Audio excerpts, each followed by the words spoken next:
Chapter 8, Delegates and Events. In Lesson 2, we're going to examine what is an event. We'll look at events specifically with Windows applications in mind, mainly because most of us are familiar with Windows applications. However, once you understand the model, then events make sense whether you're writing Windows, web, any other type of application. It's the same underlying structure. We're going to take a look at the concept of events. We'll talk about event handlers.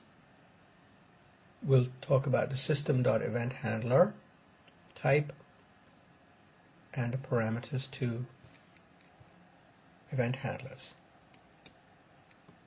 Think of an event as an action that occurs that can either be caused by a user or a non-user event, possibly by the system. So a user clicks the submit button. The user selects an item in a list box. Or, from a system point of view, a file arrives at a particular location in Tokyo. A message arrives at a message queue and needs to be processed.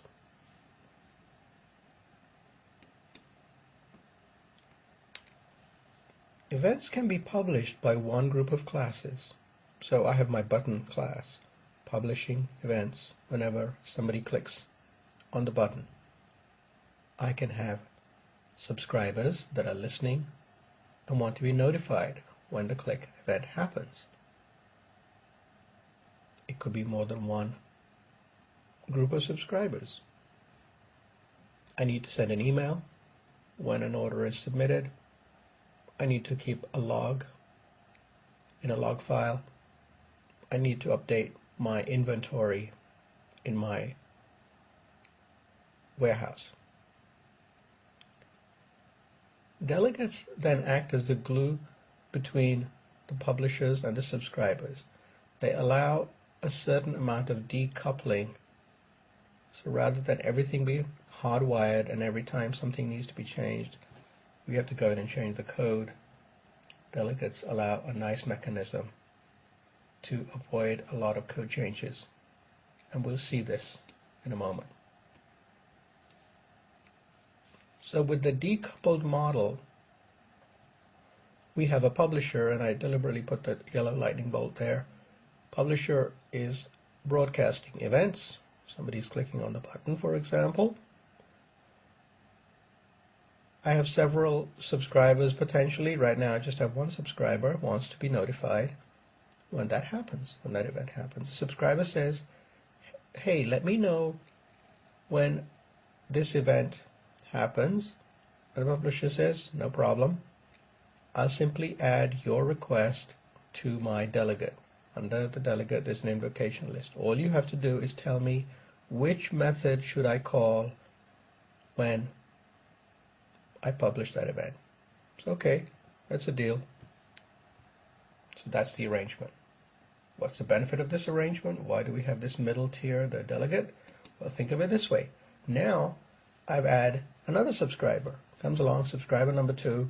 I want to be notified as well. Okay, you tell me which method to be called, and I'll add that to my delegates invocation list. As long as the method signatures match, I'm going to be able to notify you.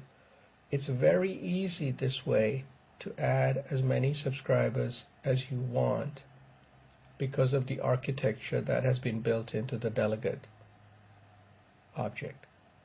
Publisher does have to make no changes whatsoever. Publisher requires no changes whatsoever. Delegate just keeps adding to its list, and you can add as many subscribers as you want very happily. You can even remove subscribers. Again, this can all be done dynamically at runtime without any code change. That's really the power and beauty of events using delegates. So coming back to our example, button has a click event. The system.event handler then is a delegate type that connects the event to the code to be executed. Here, rather specifically, we just want to execute the code for the submit button. But before we take a look at that, we have to work backwards, and we have to examine what the click is. So if you right-click in the designer view on the keyword click and go to definition, what you'll see is this. In the metadata representation, you'll see that we defined public event, event handler click. So we're using the event keyword to create a new type, but event handler, as we're about to see, is a type delegate. So the click event is declared, as we just said, using the system.event handler. Again, we can look at the metadata. So it's in the system namespace, and it's declared as a public delegate void event handler. Notice it takes in two arguments. So object type called sender and event arguments E. So this will only work with methods that have those two parameter types, object and event args. If you go back and look at the Form 1 Designer CS code for a Windows application, you'll see the final piece of the puzzle. So working from left to right, this .button1.click says when this event occurs, plus equals says add to the existing invocation list. There may already be entries there, so don't overwrite them, simply add to them using the system.event handler delegate that we discussed earlier, reference to this current object's button1_click method. That's what I want you to execute.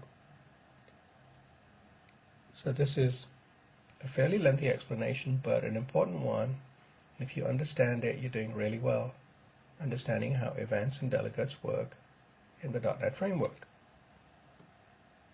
So to summarize, in this lesson, we've discussed the concept of events, event handlers, the system.event handler type, and then parameters that are passed into the event handler. We'll see shortly a demo illustrating these in a simple console application, in a simple Windows application. Thank you.